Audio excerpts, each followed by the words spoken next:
Bonjour tout le monde. Aujourd'hui, on va continuer la résolution de problèmes de MTSP, Multiple Traveling Assessment Problem, à l'aide du modèle mathématique qu'on va exécuter sur Cplex. Mais cette fois, on va voir la résolution et l'élimination des sous-tours à l'aide de la méthode Danzen-Falkerson-Johnson, DFJ. Cette méthode, elle est un peu compliquée. Dans les épisodes précédents, on avait vu comment résoudre le problème à l'aide le problème des sous-tours à l'aide de la méthode MTZ et la méthode JJ, Gravish-Graves. Alors aujourd'hui, on va voir comment la résoudre avec la méthode DFJ qu'on avait dit qu'il est un peu compliqué que les autres méthodes. Cette méthode, elle va faire la somme des x et j. I appartient à S et J appartient à S. Alors c'est quoi cette S? S, elle appartient à l'ensemble des villes. Ça veut dire quoi? Ça veut dire si on a bien sûr S appartient à I. Alors on va changer la couleur. S appartient à I. Ça veut dire que S, si on a par exemple, on peut dire 5 villes, on pourra dire que S, elle peut être une et 2, elle peut être 1, 3, elle peut être 1, 3, 4, elle peut être 1, 2, 3, et c'est un ensemble de plusieurs ensembles, mais S, elle peut être une de ces ensembles, une de tous ces ensembles. Le nombre de ces ensembles, il est calculé à 2 à la puissance n. Ça veut dire si on a 3 villes, on a 2 à la puissance 3 égale 8 ensembles comme ça. Il commence par l'ensemble vide jusqu'à l'ensemble où il a tous les 1, 2 et 3. Bien sûr, il va commencer par 1, 2 et 3. La deuxième sera 1, 2, 1, 3 et 2, 3. Et la somme c'est 1, 2, 3, 4, 5, 6, 7 et 8. La somme c'est 8. Bien sûr, on va éliminer la première et la deuxième. Juste la première et la deuxième, ça va être 2 à la puissance 3 moins 2.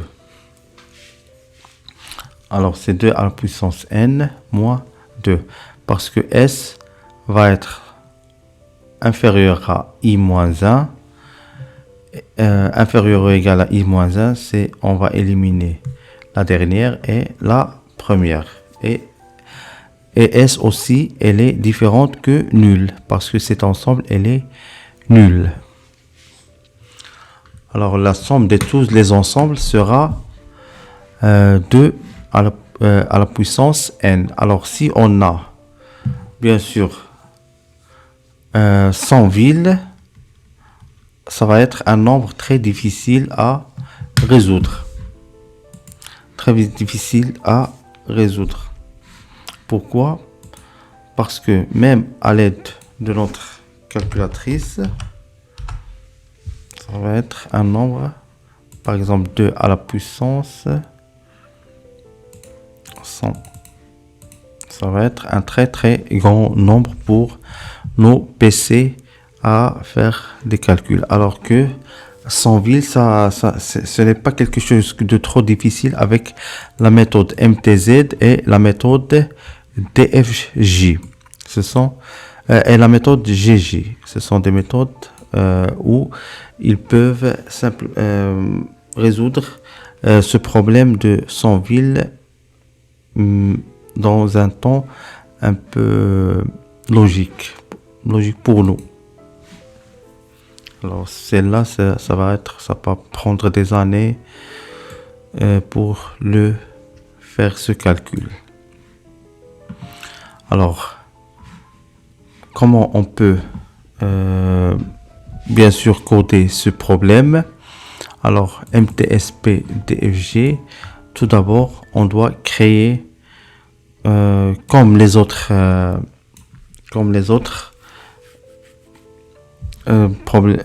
méthodes qu'on avait vues pour la résolution de MTSP.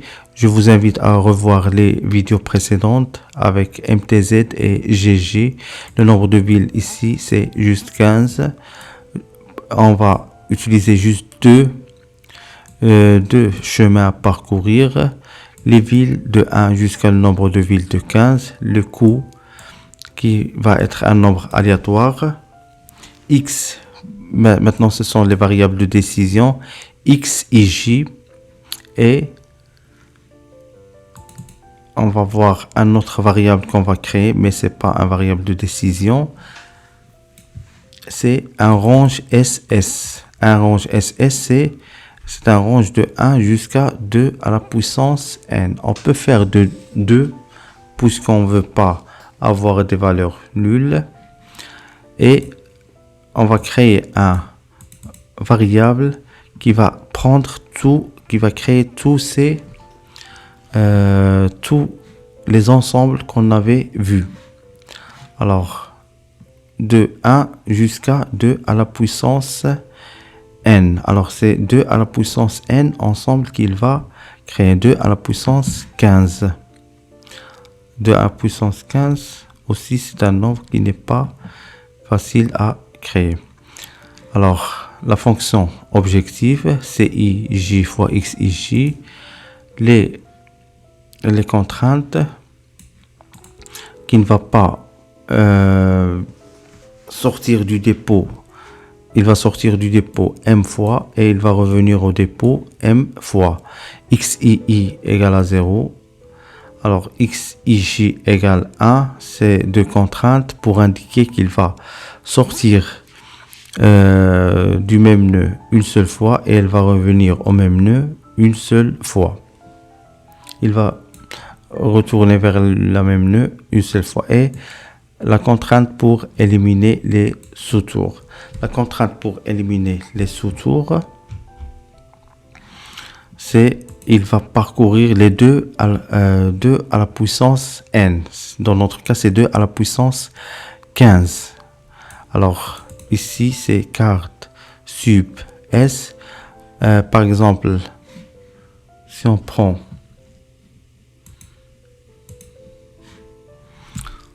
on prend dans ce cas carte dans cet ensemble 1 2 3 carte de cet ensemble et 1 2 3 c'est 3 égale 3 carte de cet ensemble 1 5 égale à 2 égale à 2, c'est 1 et 2. Alors, vous allez voir, vous pouvez voir combien c'est compliqué de faire 2 à la puissance 15. C'est comme s'il va créer 2 à la puissance 15 contraintes parce qu'il doit vérifier cette condition qu'il va la somme pour chacun de ces contraintes, c'est si le carte va être le cardinal, le nombre va être inférieur au cardinal moins 1. La somme doit être inférieure ou égale à l'ensemble moins 1. Par exemple, si l'ensemble de x, ij égale 3 doit être inférieur à ou égal à cet ensemble 1, 2 et 3. Et il va vérifier ça pour tous les 2 à la puissance 15 contraintes qu'il va créer. Alors, on va exécuter. Ça va prendre un petit peu de temps. Alors, du TFG.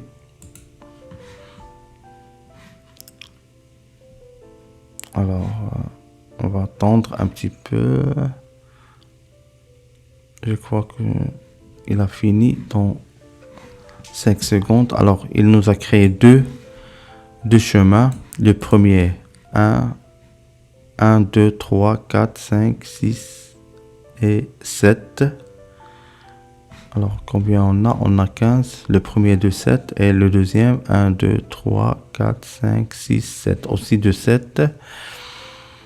De 7 nœuds. Alors, 7 plus 7, c'est 14. Et la première nœud de dépôt, c'est 15. Alors, il va parcourir maintenant toutes les nœuds. Et le nœud du dépôt, il va parcourir 2 fois. Alors, je vous remercie de votre attention et au prochain vidéo et à bientôt.